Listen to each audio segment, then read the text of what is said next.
கேட்டுக்கொள்கிறேன். அல்லேலூயா, ஸ்தோத்திரம். வாசிப்போம் 1 சாமுவேலின் புஸ்தகம் 30வது அதிகாரம்.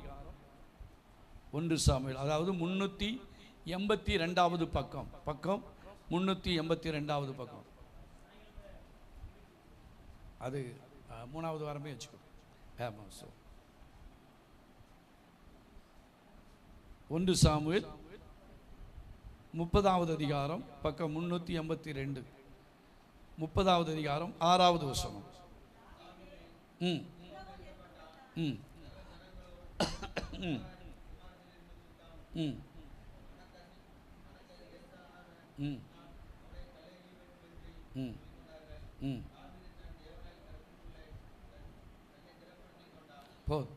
ஜெபத்தோடு நாம் காணப்படுவோம். இங்கே தாவீதை குறித்து சொல்லப்பட்டு இருக்கிறது. தாவீதுடைய வாழ்க்கையில் ஏற்பட்டதான காரியங்களை நாம் பார்க்கிறோம். அவருடைய மனைவி, அவருடைய பிள்ளைகள், கூட இருந்தவர்கள் எல்லாரும் ஸ்தோத்திரம் சிறைபிடித்து கொண்டு போகப்பட்டதை நாம் அறிந்திருக்கிறோம். அதுக்கு முன்னால் வாசித்து பார்த்தால் ஸ்தோத்திரம் அவனுக்கு பலன் எவ்வளவு இருக்கிறதோ அது பலன் இல்லாமல் போக மட்டும் அவன் சத்தமிட்டு என்ன செய்தான், அழுதான் என்றெல்லாம் பார்க்கிறோம். ஆனாலும் அப்படி அழுதாலும் கர்த்தருக்கு ஸ்தோத்திரம், அங்கே தாவீது மிகவும் நெருக்கப்பட்டான். எடுத்தாச்சா பக்கம் 382வது பக்கம். தாவீது மிகவும் நெருக்கப்பட்டான். சகல ஜனங்களும் தங்கள் குமாரத்தின் நிமித்தம் மனக்லேசத்தினாலே அவனை கல்லெறிய வேண்டும் என்று சொல்லிக் கொண்டார்கள். தாவீது தன் தேவனாகிய கர்த்தருக்குள் தன்னை திடப்படுத்தி கொண்டான். இந்த காலவெளியில் கர்த்தருக்கு ஸ்தோத்திரம், தாவீது நெருக்கப்பட்டது உண்மைதான். ஆனால் அந்த நெருக்கத்துக்கு மத்தியில் மனைவி, பிள்ளைகள் எல்லாம் கர்த்தருக்கு ஸ்தோத்திரம் சிறைபிடிக்கப்பட்டு இருக்கிறார்கள். கர்த்தருக்கு ஸ்தோத்திரம் இங்கே கர்த்தருக்குள் தன்னை என்ன செய்தான், திடப்படுத்தி கொண்டான். இதை பல முறை நாம் வாசித்து இருக்கிறோம், கேட்டு இருக்கிறோம். இந்த காலவெளியில் ஸ்தோத்திரம் நம்முடைய வாழ்க்கையில் எத்தனையோ நெருக்கங்கள் இருக்கலாம். தாவீது மிகவும் நெருக்கப்பட்டான். சும்மா நெருக்கப்பட்டான் போல, மிகவும் நெருக்கப்பட்டான். அந்த நெருக்கத்துக்கு மத்தியிலேயும் ஸ்தோத்திரம் அவன் கூட இருந்த மற்றவங்களாம் இவனை கல்லெறிஞ்சு கூட என்ன செஞ்சிடணும், கொன்று விட வேண்டும் என்று சொல்கிற நேரத்தில் கர்த்தருக்கு ஸ்தோத்திரம் அவனுக்கு ஏற்பட்ட அவனுடைய குடும்பத்துக்கு ஏற்பட்டதில் மீத்தம் ஸ்தோத்திரம் இவனை எப்படியாயிலும் கல்லெறிந்து கொள்ள வேண்டும் என்று சொல்ல நேரத்தில் இந்த தாவீது தன் தேவனாகிய கர்த்தருக்குள்ளே தன்னை திடப்படுத்தி கொண்டான். இந்த காலவெளியில் நாம் எவ்வளவு மிகவும் நாம் நெருக்கப்பட்டாலும் கர்த்தர் வெறும் சும்மா நாம திடப்படுதல்ல, கர்த்தருக்குள்ளே நம்ம என்ன செய்ய வேண்டும், திடப்படுத்த வேண்டும். அல்லேலூயா, ஸ்தோத்திரம். நாம் திடப்பட்டோமானால் கர்த்தருக்கு ஸ்தோத்திரம், கர்த்தர் இழந்த தாவீது எதெல்லாம் இழந்தானோ அதை எல்லாவற்றையும் அவன் என்ன செய்தான், அவன் திருப்பி கொண்டான் என்று சொல்லி, மனைவி, மக்கள் எல்லாவற்றையும் அவன் திரும்ப பெற்றுக்கொண்டான் என்று சொல்லி பார்க்கிறோம். ஆகையால் இந்த காலவெளியில் வந்திருக்கிற ஒவ்வொருவருக்கும் ஆண்டவருடைய வார்த்தை என்னன்னு சொன்னா, தேவனாகிய கர்த்தருக்குள்ளே நம்மளை என்ன செய்யணும்னா திடப்படுத்தி கொள்ள வேண்டும். அல்லேலூயா, அல்லேலூயா, கர்த்தருக்கு ஸ்தோத்திரம். யோவான் 16:33 வாசிக்க வேண்டாம், நமக்கு தெரியும். அதில் கர்த்தருக்கு ஸ்தோத்திரம், உலகத்திலே உங்களுக்கு என்ன உண்டு, உபத்திரம் உண்டு, ஆனாலும் நீங்கள் என்ன செய்யுங்கள், திடன் கொள்ளுங்கள், நான் உலகத்தை என்ன செய்தேன், ஜெயித்தேன். அல்லேலூயா, கர்த்தருக்கு ஸ்தோத்திரம். அப்போ உலகத்திலே நமக்கு என்ன உண்டு, உபத்திரம் உண்டு. ஸ்தோத்திரம். இன்னைக்கு ஒவ்வொருவருடைய வாழ்க்கையில கேட்கும் போது பல விதங்களிலே ஸ்தோத்திர உபத்திரங்கள் வருகிறதை பார்க்க. சிலருக்கு பார்த்தா வியாதினாலே உபத்திரம், சிலருக்கு ஸ்தோத்திரம் கணவனை வைத்து உபத்திரம், மனைவி வைத்து உபத்திரம், பிள்ளைகளை வைத்து உபத்திரம், பெற்றோரை வைத்து உபத்திரம். அல்லேலூயா, கர்த்தருக்கு ஸ்தோத்திரம். ஒரு சகோதரி கடந்த நாட்களை சொன்னார், பாஸ்டர் உங்களுக்கு ஏதாட்டு ஒரு ஆசிரமம் இருந்துச்சுன்னா ஸ்தோத்திரம், எங்கள் அப்பா பென்ஷன் வாங்குறாரு, கொண்டு போய் எங்கேயாவது சேர்த்துருங்க, பென்ஷனை அவங்களே வச்சுக்கிட்டோம். அல்லேலூயா, இன்னைக்கு தான் இது உலகம். கர்த்தருக்கு ஸ்தோத்திரம். அது எவ்வளோ பென்ஷன் வாங்குறதோ அப்படியே வச்சுக்கணும். ஆனால் எவ்வளோ படிக்க வச்சாரு, எவ்வளவு வேலை வாங்கி கொடுப்பது, எவ்வளவு ஸ்தோத்திரம் அவங்களை வளர்ப்பதற்கு எவ்வளோ கஷ்டப்பட்டிருப்பாங்க. அதெல்லாம் இன்றைக்கு ஆட்கள் என்ன செய்கிறது இல்லை, நினைக்கிறது இல்லை. ஆனால் இங்கே தாவீது மிகவும் நெருக்கப்பட்டான் என்று சொல்லி பார்க்கிறோம். ஆனால் அந்த நெருக்கத்துக்கு மத்தியில் கர்த்தருக்குள் தன்னை என்ன செய்தான்? திடப்படுத்தி கொண்டான் என்று சொல்லி பார்க்கிறோம். அல்லேலூயா, கர்த்தருக்கு ஸ்தோத்திரம். இன்னும் சங்கீதத்தில் வாசிக்கும் போது 18வது சங்கீதம் 16வது வசனத்தை வாசிங்க. 18, 16. என்னை பிடித்து உயரத்திலிருந்து அவர் என் கையை நீட்டி என்னை பிடித்து ஜலப்பிரவாகத்தில் இருக்கிற என்னை அவர் என்ன செய்தார்? தூக்கிவிட்டார். அதாவது தண்ணிக்கரை கிடந்த என்னை அவர் தூக்கிவிட்டார். அடுத்து என்னிலும் அதிக பலவான்களாக இருந்த என் பலத்த சத்துருக்கும் என்னை பகைக்கிறவர்களுக்கும் என்னை அவர் என்ன செய்தார்? கையை பிடிச்சு தூக்கி என்னை என்ன செய்தார்? விடுவித்தார். 18 என் ஆபத்தின் நாளிலே எனக்கு எதிரிட்டு வந்தார்கள், கர்த்தரோ எனக்கு. ஆமென், அல்லேலூயா.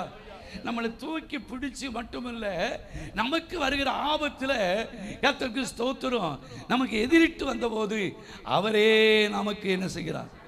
ஆதரவாக இருந்தார். அல்லேலூயா, ஸ்தோத்திரம். ஏசாயா 54:10 வாசித்தாலும் வாசிக்க வேண்டாம். மலைகள் விலகி போனாலும் சரிதான், பர்வதங்கள் நிலை போயிருந்தாலும் சரிதான், என் கிருபை அவனை விட்டு என்ன செய்யாது? அதுக்கு ஸ்தோத்திரம். ஆண்டவருடைய கிருபை நம்மளை விட்டு ஒரு நாள் என்ன செய்யாது? சீசர்கள் ஒரு 6 காரியத்தை சொல்ல போறாங்க. அதுக்கு முன்னாலே ஸ்தோத்திரம், பயந்து கலங்கி கொண்டு இருக்கிறார்கள். மத்தேயு 14:24 வாசிங்க. நடு கடல்ல சீசருடைய நிலைமையை பாருங்க. 14:24. படகு நடு கடல்ல சேர்ந்து எதிர்காற்றாய் இருந்தபடியால் அலைகளினாலே அலையப்பட்டது.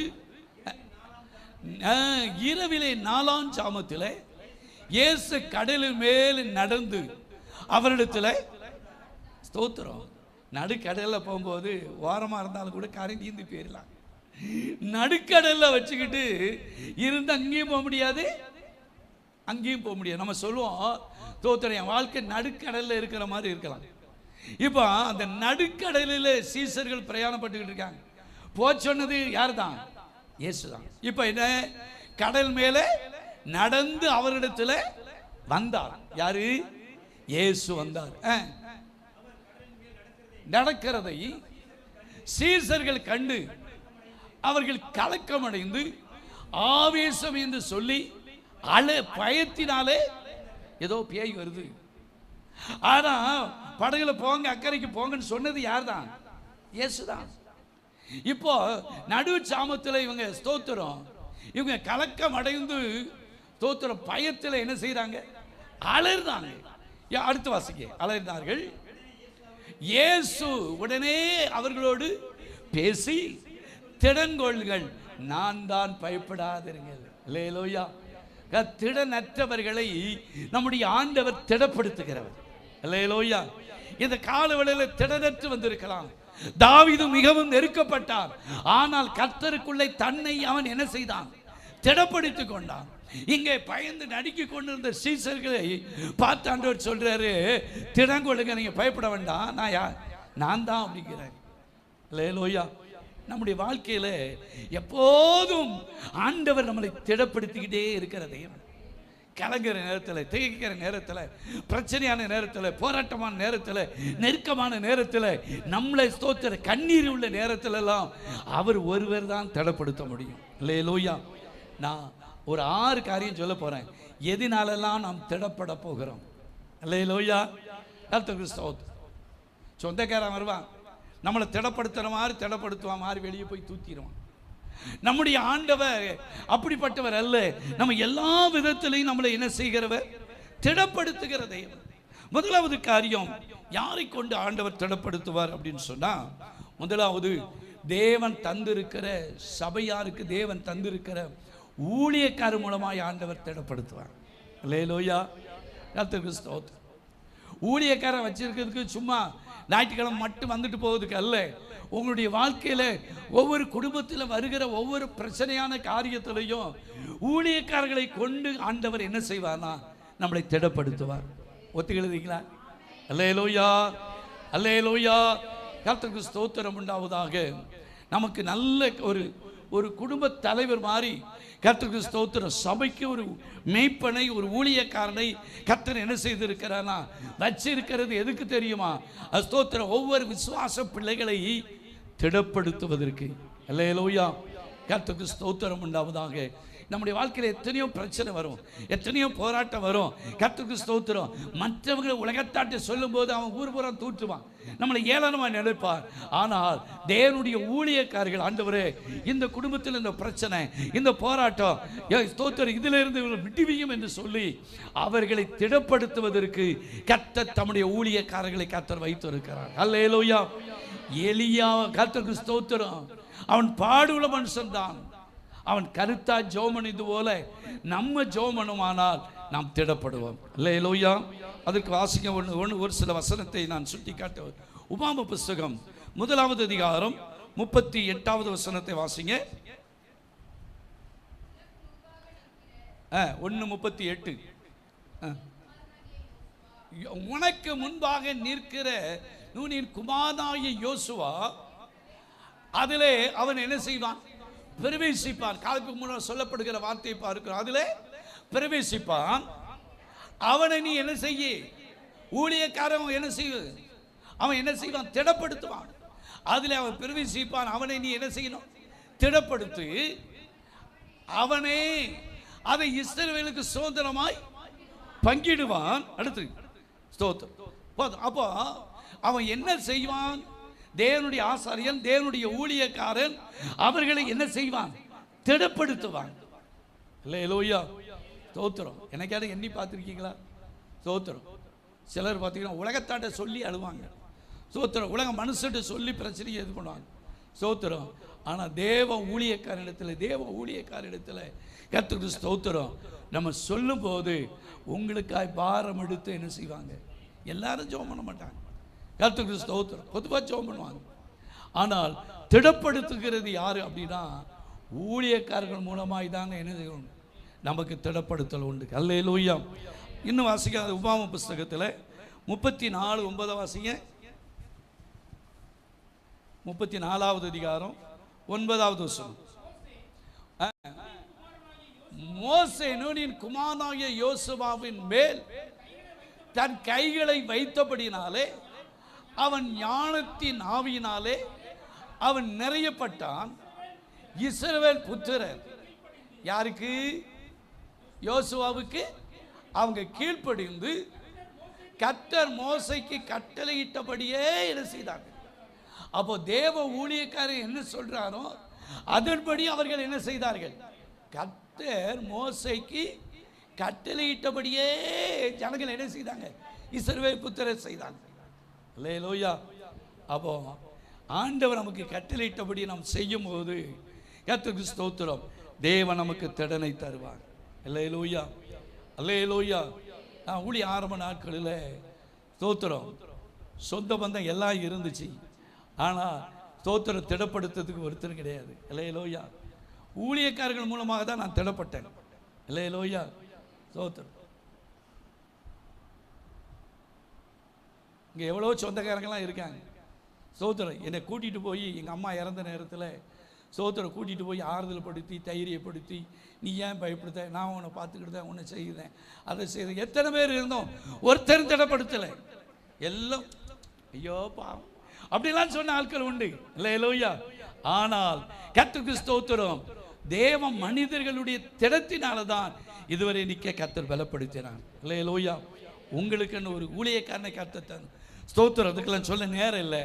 அவர்கள் என்ன செய்வார்கள்? நம்மளை என்ன செய்வார்கள்? திடப்படுத்துவாங்க. ராத்திரி பகல் உங்களுக்காக ஜெபித்து எல்லா காரியத்திலே திடப்படுத்துகிறது தேவனுடைய ஊழியக்காரர்கள். அப்போஸ்தலர் நடபடிகள் 14 அதிகாரம் 22 வசனத்தை வாசிங்க. 14:22. கொஞ்சம் பைபிளெல்லாம் பிரட்டி பாருங்க. சீசருடைய மனதை அப்ப சீசர், ஆண்டவர் கூட இருந்த சீசருடைய மனது திடனற்று போயிருக்கு. இப்போ சீசருடைய மனதை ஆண்டவர் என்ன செய்தார்? திடப்படுத்தி விசுவாசத்தில் நிலைத்திருக்கும்படி அவர்களுக்கு என்ன செய்தாராம்? புத்தி சொல்லி, நாம் அநேக உபத்திரத்தின் வழியாய் தேவனுடைய ராஜ்யத்தில் பிரவேசிக்க வேண்டும் என்று சொன்னார்கள். அல்லேலூயா. சீசருடைய மனதை என்ன செய்தார்கள்? திடப்படுத்தி. அப்ப நம்மளை திடப்படுத்துக்கு ஆள் தேவை. அல்லேலூயா. கிறிஸ்தவ. அப்ப முதலாவது காரியம், தேவனுடைய ஊழியக்காரர்கள் மூலமாக, நல்ல கவனிய, பாட்டு பாடும்போது நாம் திடன்பட முடியும், செபிக்கும் போது திடன்பட முடியும், ஆண்டுடைய வார்த்தைகளை கேட்கும் போது நாம் என்ன செய்ய முடியும்? திடப்பட முடியும். அல்லேலூயா. கர்த்தருக்கு ஸ்தோத்திரம். இதற்கு தான் தேவ மனிதர்களை கர்த்தர் வைத்திருக்கிறார். ஆகையால தேவ ஸ்தோத்திரம். கர்த்தருடைய பிள்ளைகளாக இருக்கிற நமக்கு ஊழியக்காரர்கள் மூலமாய் பாஸ்டர் சொல்லி என்ன போகுது? ஸ்தோத்திரம். நம்ம நீங்க வச்சு மனசுக்குள்ளேயே உள்ள வச்சீங்கன்னா ஸ்தோத்திரம், சரீரத்தில் பல வியாதிகளும் பலவீனங்களும் வரும். ஸ்தோத்திரம். வேதம் சொல்லுகிற கர்த்தரும் வியாபாரத்தை வைத்து விடு போட்டு தேவ மனுஷிடத்தில் சொல்லும் போது கர்த்தருக்கு ஸ்தோத்திரம், நமக்கு இருக்கிற பாரம் கொஞ்சம் என்ன செய்யும்? சொல்லுங்களேன், குறையும். அல்லேலூயா. கர்த்தருக்கு ஸ்தோத்திரம். அப்ப முதலாவது காரியம், யார் மூலமாய் திடப்படுத்துகிறார்? தேவனுடைய மனிதர்கள் மூலமாய் ஆண்டவர் திடப்படுத்துகிறார். அல்லேலூயா. சரி, இரண்டாவது காரியம், திடப்படுத்துவது யாரு? எபிரேயர் 1:4 நம்மளை திடப்படுத்த கூடிய காரியம் என்னன்னு தான் இன்னைக்கு செய்தி. எபிரேயர் 1:4. தேவ தூதரை பார்க்கிறோம்.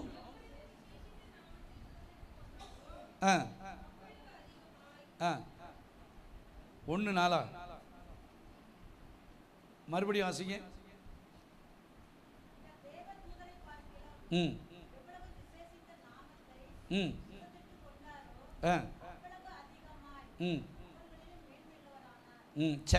இரண்டாவது காரியம், இவர் தேவதூதரை பார்க்கல எவ்வளவு நாமத்தை தரித்து கொண்டாரோ அவ்வளவு அதிகமாய் அவர்கள் மேன்மை.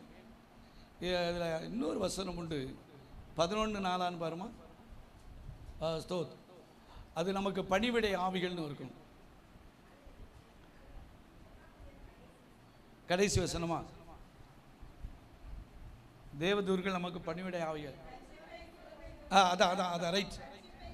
ரட்சிப்பை சுதந்திரி எத்தனை 14 ரட்சிப்பை சுதந்திரிக்க போகிற நிமித்தமாய் ஊழியம் செய்யும்படிக்கு அவர்கள் எல்லாருக்கும் அனுப்பப்படும் பணிவிடை ஆவிகள் அல்லவே. எது எது? ஸ்தோத்திர. தேவ தூதர்கள் நமக்கு யாரா இருக்கிறாங்க? பணிவிடை ஆவிகளாய் இருக்கிறார்கள். அல்லேலூயா. கர்த்தருக்கு ஸ்தோத்திரம் உண்டாவதாக. அப்ப தேவ பிள்ளைகள், இரண்டாவது காரியம் கர்த்தருக்கு ஸ்தோத்திரம். முதலாவது ஊழியக்காரர் மூலமாய் நாம் திடப்படுகிறோம். இரண்டாவது தேவ தூதர்கள் நம்மளை என்ன செய்வாங்க? திடப்படுத்துறதுக்கு. ஒவ்வொருவருக்கும் ஆண்டவர் ஒரு பணிவிட ஆவியை கர்த்தர் என்ன செய்திருக்கிறார்? வச்சிருக்காரா இல்லையா? ஸ்தோத்திரம். நம்முடைய போக்கில், நம்முடைய வரத்தில், நம்மளை பாதுகாப்பதற்கு, நமக்கு இன்னது காரியத்தில், எல்லாவற்றிலும் நமக்கு எது இருக்கிறது? பணிவிடை ஆவிகள். நான் பல முறை சொல்லியிருக்கிறேன். கன்னியாகுமரி மாவட்டத்தில் ஒரு இடத்துல நடந்த ஒரு சம்பவத்தை சொல்லியிருக்கிறேன்.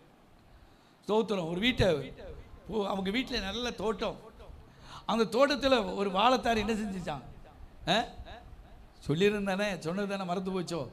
நல்ல பெரிய கொலை பழுத்து போய் தொங்கியிருக்கு. சரி, ஊருக்கு போயிட்டு வந்து வெட்டிக்கிடும் அப்படின்னு சொல்லிட்டு ஸ்தோத்திரம் போகும்போது, ஆண்டவரே உங்கள் ஸ்தோத்திரம் என் வீட்டை சுற்றி என்ன செஞ்சிடும்? வேலை அடைச்சிடும். இந்த வாழைப்பழத்தில் ஸ்தோத்திரம் பூரா விளைஞ்சிருக்கு, நல்ல பழுத்து போயிருக்கு, யாரும் என்ன செஞ்சிடக்கூடாது, வெட்டிட்டு போயிடக்கூடாது. ஆண்டவரே நீர் உங்களுடைய தூதர்களை கொண்டு வேலை அடையும் அப்படின்னு சொல்லி ஜோம் பண்ணிட்டு ஊருக்கு போயிட்டாங்க. போயிட்டு மறுநாள் வந்து பார்க்காங்க, வெட்டிட்டு போயிட்டான். உடனே இவர் ஜோம் பண்ணார், ஆண்டவரே உங்களுடைய தூதனை சுற்றி நீர் வேலை அடிக்கணும்னு சொன்னீர், என்ன செய்யல? தூதன் தூங்க போயிட்டானா? என்ன செஞ்ச ஆண்டவரே, ஏன் வேலை அடைக்கல அப்படின்னு சொல்லி ஆண்டவர்கிட்ட வச்சோம். கொஞ்ச நேரம் கழிச்சு 2 பேரும் சேர்ந்து அந்த கொலையை என்ன செய்யணும்? வாழை கொலையை அதில் 2 பழத்தை மட்டும் தின்னுட்டேன், தின்னதுலேருந்து வயிற்று வழியே விடலை, தோத்துரும். அதனால் இந்த வாழைத்தாரை எனக்கு வேண்டாம், கொண்டு வந்து வச்சுக்கோங்க அப்படின்னு சொல்லி கொண்டு வந்து கொடுத்தாங்க. அல்லேலூயா. ஏதை சொல்லுகிறேன்னா, நமக்கு எல்லாவற்றிலையும் கர்த்தருக்கு ஸ்தோத்திரம் பணிவிட ஆவிகள் என்ன செய்கிறது இருக்கிறது. எபிரேயர் 12:22 வாசிங்க. 12வது அதிகாரம் 22வது வசனம். நீங்கள் சீயோன் மலையிடத்திற்கு ஜீவனுள்ள தேவனுடைய நகரமாகிய பரம எருசலேம் இடத்திற்கு, நல்ல கவனிங்க, எருசலேம் இடத்திற்கும் 1000 10,000 தேவ தூதரிடத்திற்கும்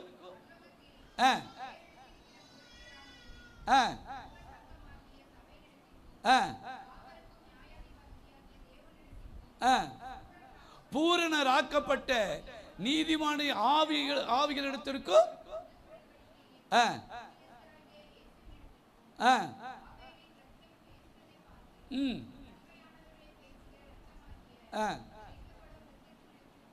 வந்து சேர்ந்தீர்கள். அப்போ 2வது காரியம், தேவ தூதர்கள் மூலமாக நல்லா நம்ம ஜெபம் பண்ணிட்டு போவோமானால், ஸ்தோத்திரம், எல்லாவற்றிலும் தேவ தூதன் நம்மளை வந்து திடப்படுத்துவான். அல்லேலூயா. கலங்கி நிற்கிற நேரத்தில், திகைக்கிற நேரத்தில், வேதனைப்படுகிற நேரத்தில் ஆண்டவர் வருவாரா வரமாட்டாரா? அதுக்கு உதாரணம் தான் எலியா. சோர்ந்து போய் ஆண்டவரை ஆத்மா எடுத்துக்கொள்ளும். ஸ்தோத்திரம். சூரியச்செடியில் என்ன செஞ்சிட்டாரு? படுத்துட்டார். ஸ்தோத்திரம், எடுத்துக்கொள்ளும்.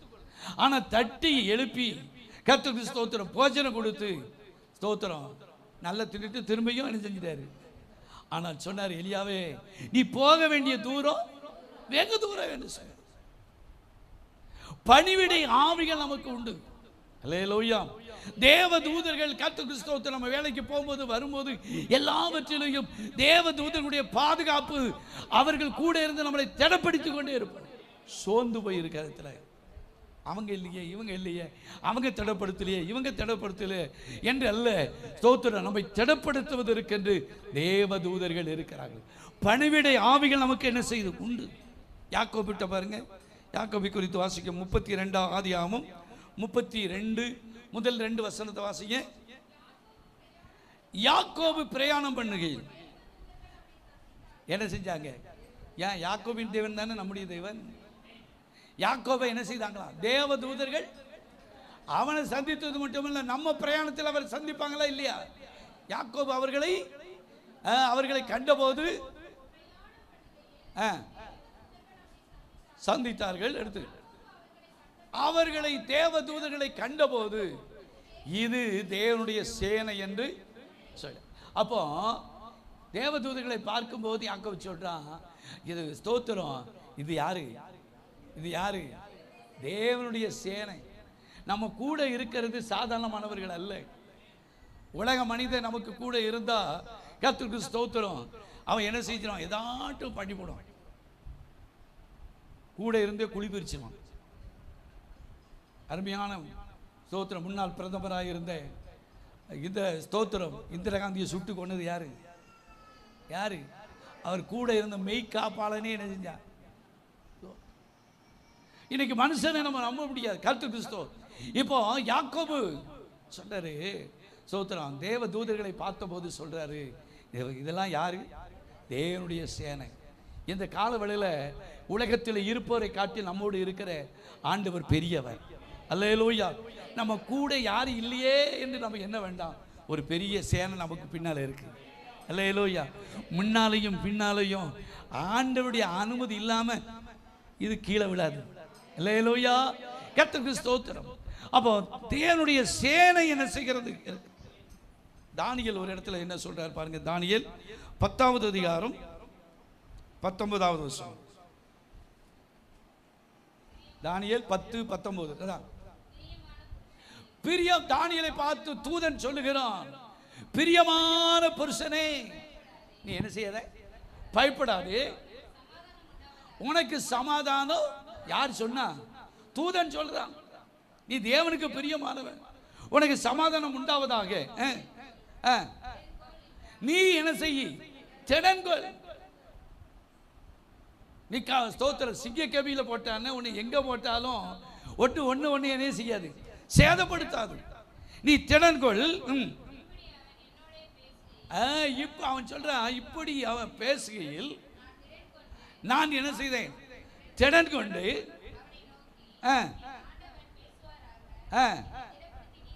என்னை திடப்படுத்தினரே. அல்லேலூயா. யாக்கோபை திடப்படுத்தினவர், தானியேலை திடப்படுத்தினவர் உங்களையும் என்னையும் திடப்படுத்தாமல் இருப்பாரோ? அல்லேலூயா. கர்த்தருக்கு ஸ்தோத்திரம். தாவீது மிகவும் நெருக்கப்பட்டான். ஆனா தேவனுக்குள்ளே தன்னை என்ன செய்தான்? கர்த்தருக்குள்ளே திடப்படுத்திக் கொண்டான். அல்லேலூயா.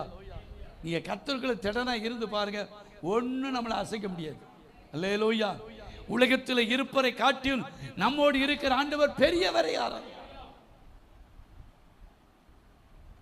அந்த அறிவு நமக்கு வரணும். சில்லற காரியத்துக்கு, சில்லற பிரச்சனைக்கு கண்டு நாம் துவண்டு போக வேண்டிய அவசியமே. சங்கீதம் 34:7 வாசித்தோமானா ஆண்டவர் என்ன சொல்ல பாருங்க. தம்முடைய தூதனை என்ன செய்வாராம்? வாசிங்க. கத்தடத்தில் நீங்க எப்படி இருங்க? மனமகிழ்ச்சி ஆகிரு. அவர் உன் இருதயத்தின் வேண்டுதல்களை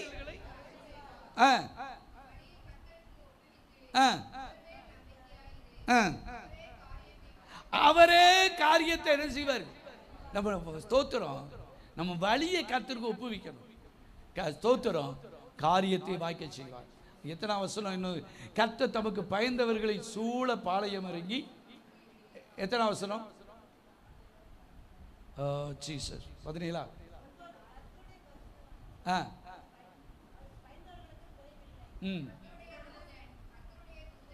கர்த்தருடைய தூதன், அதான் எத்தனை வசனம்? 7. அப்ப கர்த்தருடைய தூதன் அவர்களுக்கு பயந்தவர்களுக்கு சூழ என்ன செய்யறாங்க? நான் அப்படியே சொல்லிட்டேன்னா, ஒரு சேனையை நம்ம கூட இருக்குன்னு. அல்லேலூயா.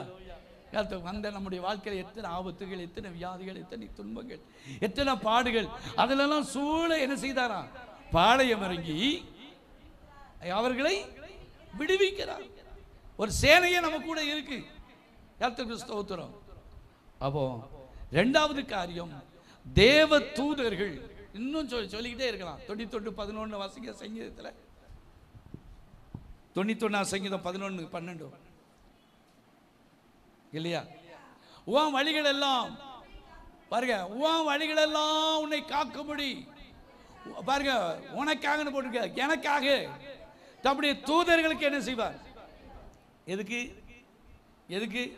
நம்முடைய வழிகளெல்லாம் காக்கும்படிக்கு ஆண்டவர் தூதர்களை கட்டளையிடுவார். அடுத்து, என் பாதம் கல்லில் இடாதபடிக்கு அவர்கள் தங்கள் கைகளிலே, நமக்கு பாதம் கல்லில் இடக்கூடாதுன்னு நம்மளை ஏந்தி கொண்டு போவதற்கு தம்முடைய தூதர்களுக்கு கூட கட்டளை இடுகிறார். அல்லேலூயா. ஸ்தோத்திரம். யார் கையில ஏந்தி கொண்டு போவாங்க? தூதர். ஸ்தோத்திரம். அப்படிப்பட்ட தெய்வத்தை நாம் ஆராதிக்கிறோம். அல்லேலூயா. சரி, போதும். இரண்டாவது காரியம். மூணாவது காரியம், யாரு கர்த்தருக்கு ஸ்தோத்திரம் நம்மை திடப்படுத்த முடியும் அப்படின்னு சொன்னா, முதலாவது ஊழியக்காரர்கள் மூலமாய் திடப்படுகிறோம். இரண்டாவது தேவ தூதர்கள் நம்மை திடப்படுத்துகிறார்கள். மூன்றாவது காரியம், ஏசாயா தீர்க்கதரிசன புஸ்தகம் 41வது அதிகாரம் 5வது வசனமும் 6வது வசனம்.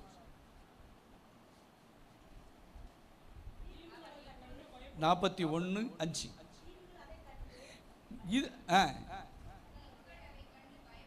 பயப்படும், தீவுகள் அதை கண்டு பயப்படும், பூமியின் கடையாந்தரங்கள் நடுக்கும். பாருங்க, ஒருவருக்கொருவர் ஒத்தாசை செய்து திடன்கொள் என்று சகோதரனுக்கு சகோதரன். யார் திடப்படுத்த முடியும்? நல்ல சகோதரன், நல்ல சகோதரி திடப்படுத்துவாங்க. அல்லேலூயா.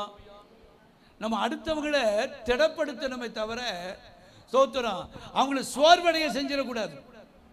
அல்லேலூயா. சிலர் எதையாட்டு போட்டு விட்டுருவாங்க. குட்டை என்ன செய்வாங்க? சொல்ல மாட்டீங்களோ? ஸ்தோத்திரம். திடப்படுத்துற மாதிரியே திடப்படுத்திட்டு எதையாட்டு குடும்பத்தில் ஆப்பு வச்சிருவாங்க. ஏதாட்டு பிரச்சனையை சொல்லி விட்டுருவாங்க. நல்ல ஐக்கியமா இருக்கிற குடும்பமே என்ன செஞ்சிடும்? பிரச்சனையை ஆயிடும். ஒருவருக்கு ஒருவர் ஒத்தாசை செய்து திடன்கொள் என்று சகோதரனுக்கு சகோதரன். விசுவாசியா இருக்கு ரொம்ப பார்த்து ஞானமா பேசணும். அல்லேலூயா. சோத்திரம். நம்ம ஒரு காரியத்தை பேசுகிறோன்னா இதால அந்த குடும்பத்தில் பிரச்சனை வந்துடக்கூடாது. சோத்திரம். இதான் போராட்டம் வந்துடக்கூடாதுன்னு பார்த்து ஞானமா நம்ம என்ன செய்யணும்? சகோதரனுக்கு சகோதரன் என்ன செய்கிறான்? திடன்படுத்துகிறான். சிலர் கீ வச்சுட்டு விட்டுறது. சோத்திரம். அப்படிப்பட்ட சுவாபங்கள்லாம் நம்மளை விட்டு என்ன செய்யணும்? மாறணும். அல்லேலூயா. நல்ல மருமகளா இருப்பா. அந்த மருமகள்கிட்ட எதையாட்டு போட்டு என்ன செஞ்சிருவாங்க? கீ ஏற்றி விட்டுருவாங்க. நீ என்ன உன் மாமியாரை இப்படி பார்க்க வைக்க எடுக்க அப்படின்னு என்ன செஞ்சிருவாங்க? பிரச்சனையை உண்டு பண்ணி விட்டு போயிடும். எதையாடு அந்த வீட்டில் குழப்பத்தை உண்டு பண்ணி போயிடுவாங்க. நமக்கு அப்படிப்பட்ட இறுதியை இருந்துடவே சகோதரனுக்கு சகோதரன், சகோதரிக்கு சகோதரர்கள் என்ன செய்யணும்? என்ன செய்யணும்? திடப்படுத்தணும். அல்லேலூயா. அல்லேலூயா. இந்த அக்கா வந்து பேசுனாங்க, எனக்கு ஆறுதலாக இருந்தது. இந்த அண்ணன் வந்து என்கிட்ட பேசுனாங்க, எனக்கு ஆறுதலாக இருந்தது. அவங்க வந்தது நல்லதா இருந்தது அப்படின்னு சொல்லுவாங்க. சில என்கிட்ட சொல்லுவாங்க, சார் இவங்க வந்து பேசுனாங்க, குடும்பத்துக்குள்ளேயே குழப்பத்தை உண்டு பண்ணிட்டு போயிட்டாங்கம்மா. நம்ம அப்படிப்பட்டவர்களை இருந்துடவே கூடாது. சகோதரனுக்கு சகோதரன் என்ன பண்ணணும்? என்ன செய்யணும்? திடன்கொள் என்று ஒருவருக்கு ஒருவர் என்ன செய்யணும்?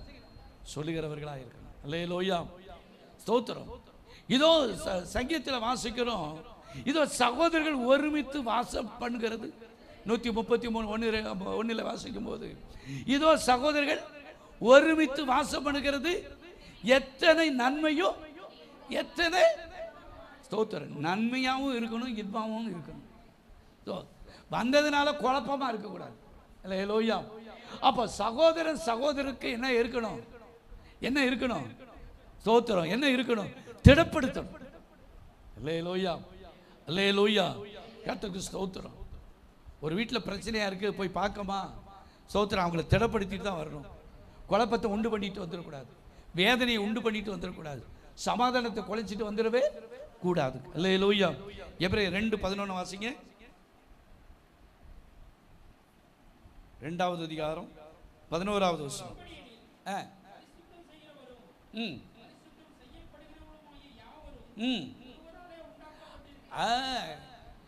என்ன வாசிக்கிறோம்? எப்படி எனில் பரிசுத்தம் செய்கிறவரும் பரிசுத்தம் செய்யப்படுகிறவரும் ஆகிய யாவரும் ஒருவரால என்ன செய்கிறோம்? உண்டாயிருக்கிறார்கள். இதன் நிமித்தம் அவர்கள் சகோதரன் என்று சொல்ல அவர்கள் வெட்கப்படாமல் உம்முடைய நாமத்தை என் சகோதரருக்கு அறிவித்து சபையின் நடுவில் உம்மை துதித்து பாடுவேன் என்று. அல்லேலூயா. ஸ்தோத்திரம். நம்ம ஒரு வீட்டுக்கு போறோமா? ஸ்தோத்திரம். அல்லேலூயா. நம்மளால பிரச்சனை இருக்குன்னு போவாதங்க. என்ன செய்யக்கூடாது? ஸ்தோத்திரம். வாயை வச்சுக்கிட்டு சும்மா இருக்க முடியாதுன்னா போகக்கூடாது. அல்லேலூயா. நம்ம போகிறது அந்த குடும்பத்துக்கு ஒரு ஆசீர்வாதமா இருக்கும், நன்மையா இருக்கும் அப்படின்னா போகணும். இல்லைன்னா எனக்கு வேலை இருக்கு வைக்கணும் எதையாவது ஒரு சாக்கு போக சொல்லிட்டுனாலும் என்ன செஞ்சிடணும்? விலகிடணும். ஸ்தோத்திரம். அல்லேலூயா. அப்போ தேவ பிள்ளைகளால நமக்கு ஒருவருக்கு ஒரு சகோதரிகளை என்ன செய்யணும்? சகோதரிகள் நல்ல சகோதரிமாரை திடப்படுத்தணும். அல்லேலூயா. ஸ்தோத்திரம். நான் அடிக்கடி சொல்லுவேன், பெண்கள் கூட்டம் நடத்துறது சரி, குழப்பம் வந்துடக்கூடாது. அல்லேலூயா. எதையாடு ஜபமா ஸ்தோத்திரம் பாட்டா ஜபமா முடிச்சோமா போனோமான்னு இருக்கணும். யார் குடும்பத்தை பற்றியோ யார் பிள்ளைகளை பற்றியோ யார் மருமகமாரோ பேச வேண்டிய அவசியமே இல்லை. ஸ்தோத்திரம். நலமானதையும் பேசாமல் நம்ம என்ன செஞ்சிடணும்? போயிட்டே இருக்கணும். கர்த்தருக்கு ஸ்தோத்திரம். நான் ஜபத்துக்கு வந்தேன், அந்த அக்கா இதை சொல்லிட்டாங்க, அந்த அண்ணன் இதை சொல்லிட்டாங்க அப்படிங்கிற மாதிரி வந்துடவே கூடாது. அல்லேலூயா. நம்மளால அவங்க என்ன ஆகணும்? திடப்படணும். அதே எபிரேயர்ல 12:33 வாசிங்க. அதே எபிரேயர்ல 12:33. அப்படியா? 33வது வசனம் 12:33 இல்லையோ? சரி. மத்தேயு 12:50 வாசிங்க. 2 காரியத்தை வேகமாக சொல்லி முடிச்சு. அதான் பரலோகத்தில் இருக்கிற என் பிதாவின் சித்தத்தின்படி, நல்ல கவனிங்க, பரலோகத்தில் இருக்கிற என் பிதாவின் சித்தத்தின்படி செய்கிறவன் எவனான்? தான் சுய சித்தத்தின்படி செய்கிறவன் அல்ல. பரலோகத்தில் இருக்கிற பிதாவுடைய சித்தத்தின்படி செய்கிறவன் எவனோ அவனே எனக்கு சகோதரனும் சகோதரியும் தாயுமா இருக்கு. இது யார் சொன்னார்? இயேசு சொல்றார்.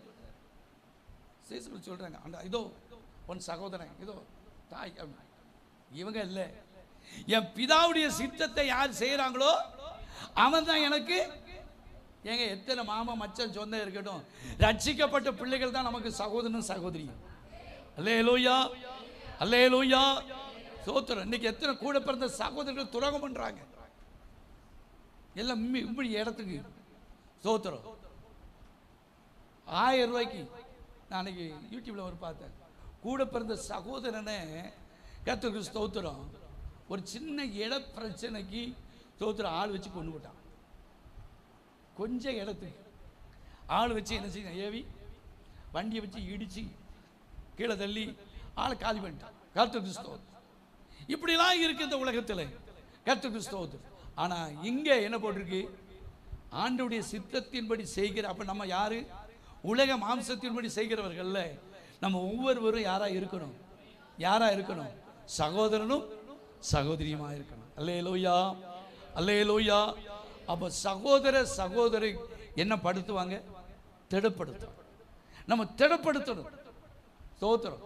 கண்ணீரோடு வர்றாங்களா, வேதனையோடு வர்றாங்களா, நம்ம சொல்ற வார்த்தை அவங்கள ஆறுதல் படுத்தணும். கூட கொஞ்சம் அதுல வெந்த புண்ணில் வேல் பாய்ச்சுற மாதிரி என்ன செஞ்சிடக்கூடாது. சில ஆட்கள் நான் பார்த்துருக்கேன், ஏதாட்டும் ஒரு வியாதி வந்திருக்கும், பலவீனமாக வந்து. ஸோ உங்களுக்கு வந்த வியாதி மாதிரி தான் இன்னொரு அண்ணனுக்கு வந்துருச்சு. அவங்க அந்த வியாதியில் 1 மாதம் இருந்தாங்க, செத்தே போயிட்டாங்க. அப்படின்னா நீயும் அப்படியா சொல்றது? அந்த வியாதி உங்களை ஒன்றும் என்ன செய்யாது, செய்யாத. ஆண்டவர் சுகமாக்குவார். அவங்களை திடப்படுத்தணும். அவங்களுக்கு வந்துச்சு, வந்தது, அவங்க அதை செத்து போயிட்டாங்க. இப்படி சொன்னோம்னா அவங்க திடப்படுவாங்களா? அப்போ நம்மளை ஆண்டவர் எதுக்கு வச்சிருக்காரு அப்படின்னு சொன்னா, ஊழியக்காரர் மட்டும் இல்ல, ஒவ்வொரு விசுவாசிகள் மற்றவர்களை என்ன படுத்துவதற்கு. தாவீது மிகவும் நெருக்கப்பட்டான், ஆனா கர்த்தருக்குள்ள தன்னை திடப்படுத்தி கொண்டார். அப்ப நீங்களும் நானும் சகோதரர்களாய் ஒருவருக்கு ஒருவர் என்ன செய்யணும்? திடப்படுத்தணும். சரி, 4வது காரியம். 2 காரியத்தை வேகமா சொல்லி. யோவான் 6வது அதிகாரம் 63வது வசனத்தை வாசிங்க. யோவான் 6:63.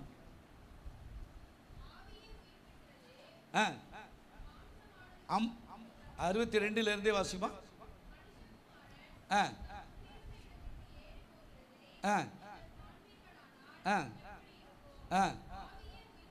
ஆவியோ உயிர்ப்பிக்கிறது, மாம்சமானது ஒன்றுக்கும் உதவாது. நான் உங்களுக்கு சொல்லுகிற வசனம் ஆவியும் ஜீவனுமாய் இருக்கிறது. அப்போ கர்த்தருக்கு ஸ்தோத்திரம். ஆவி உயிர்ப்பிக்கிற மாம்சமானது ஒன்றுக்கும் உதவாதுன்னு போட்டிருக்கு.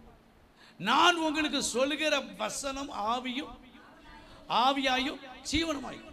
அப்போ அடுத்து திடப்படுத்து எது தெரியுமா? கர்த்தருடைய வசனம். அல்லேலூயா. இந்த வசனத்துக்கு என்ன இருக்கு? ஜீவன் இருக்கு. கர்த்தருக்கு ஸ்தோத்திரம். ஆண்டவருடைய வார்த்தை வெறுமையாய் போய் வெறுமையா என்ன செய்யாது, திரும்பாது. ஆண்டவருடைய வார்த்தை நம்மளை உயிர்ப்பிக்கும். அந்த ஆவியான வார்த்தைக்கு அதுக்கு என்ன இருக்கா? ஜீவன் இருக்கு. நான் அடிக்கடி சொல்லுவேன், ஸ்தோத்திரம்.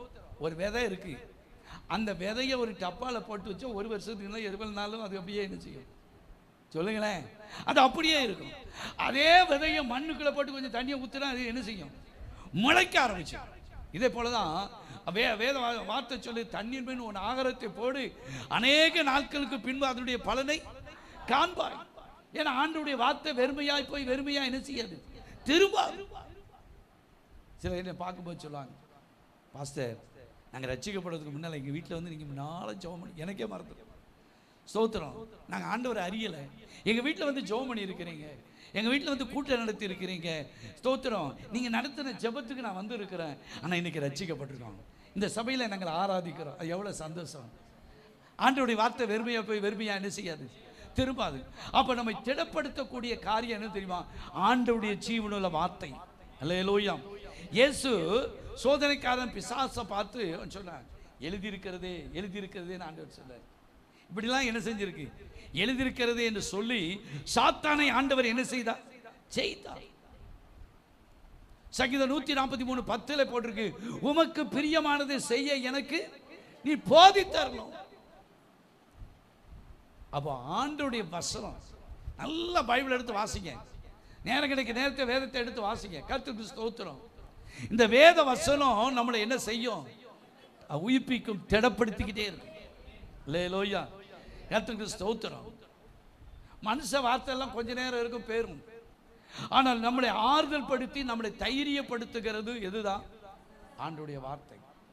எத்தனை பேரை மரணத்துக்கு நேராய் போனவர்களை கர்த்தருக்கு ஸ்தோத்திரம் இது ஜீவன் கொடுத்து இன்னைக்கு வச்சிருக்கு தெரியுமா?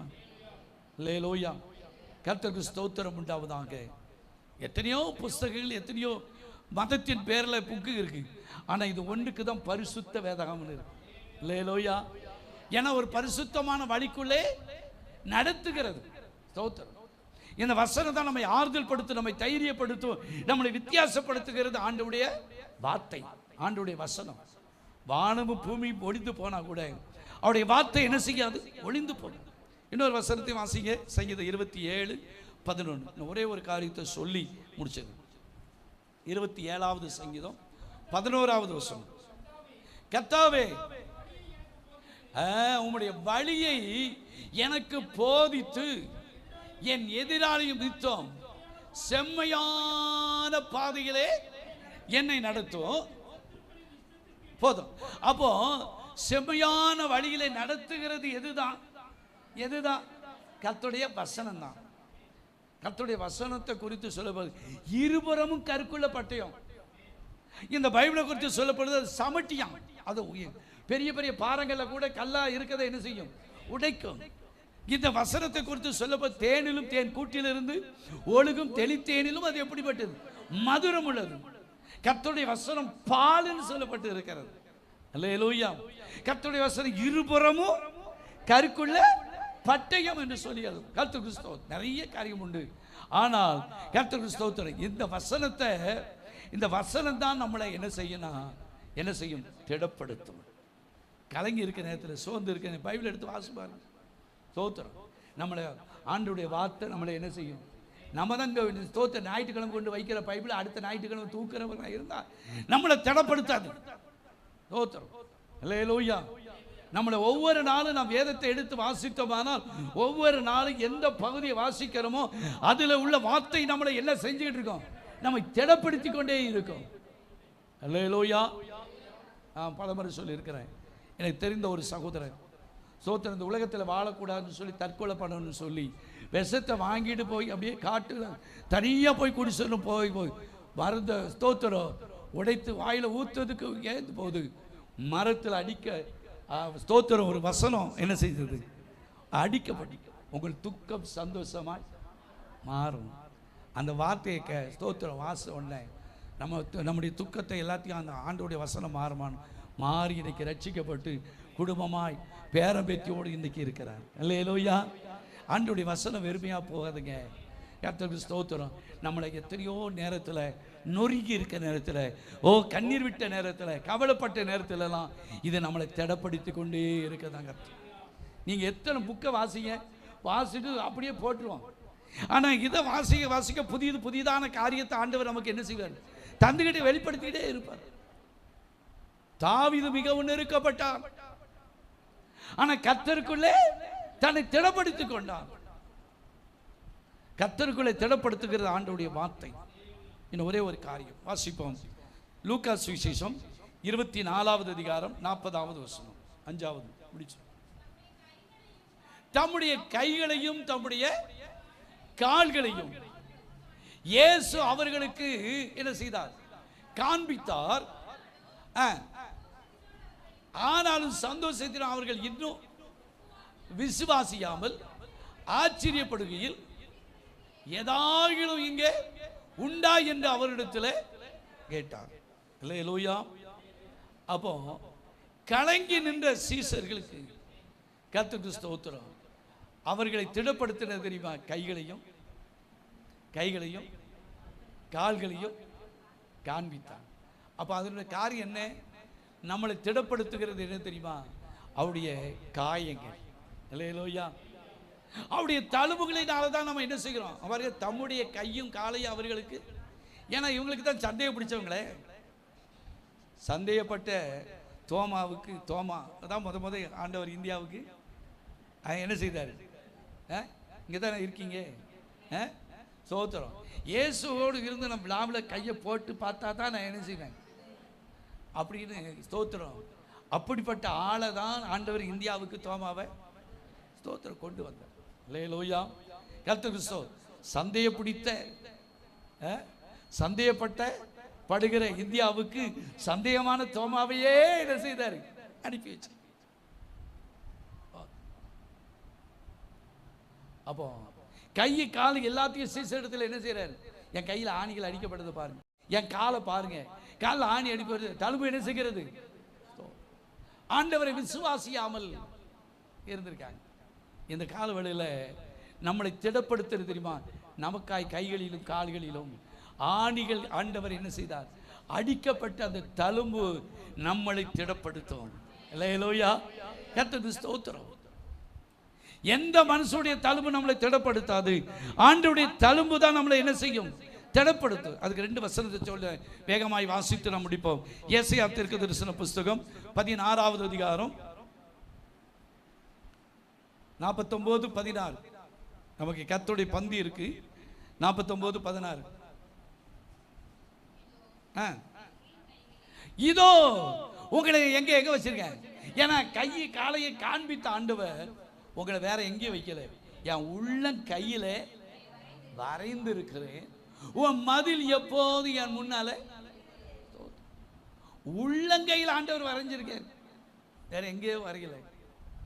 அப்போ ஸ்தோத்திரம்.